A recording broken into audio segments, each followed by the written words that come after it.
আসসালামু আলাইকুম সবাইকে, অ্যাস্থেটিক নেশন ফিটনেসে সবাইকে স্বাগতম। জিমে প্রায় সময় আমি দেখি চিকন মানুষ অত্যাধিক পরিমাণ কার্ডিও করে। এখন চিকন মানুষকে এমনি মানুষ মজা করে শুটকি বলে, আরো অনেক কিছু বলে, কিন্তু চিকন মানুষের কি কার্ডিও করার দরকার আছে? মোটেই না।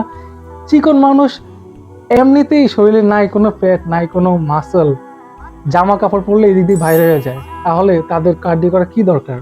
আপনি যদি বেশি কার্ডিও করেন তাহলে আপনার কোনো কিছু গেইন হবে না, আপনার না হবে মাসল গেইন, না হবে ফ্যাট গেইন। আপনাকে দেখতে ওই যে আপনাকে বাসের মতো লাগতো, বাসই লাগবে।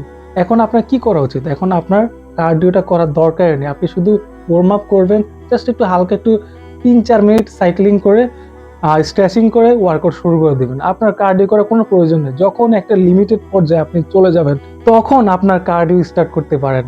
আর প্লেয়ারদের হিসাব আলাদা, প্লেয়ার যারা আছে তারা রেজিস্ট্যান্ট ট্রেনিং করে, আর তাদের রিকোয়ারমেন্ট থাকেই যে কার্ডিও করাই লাগবে, কারণ তাদের দম বেশি দরকার। কিন্তু আপনার তো দম বেশি দরকার না, আপনি তো দৌড়াইবেন না, লাফাবেন না।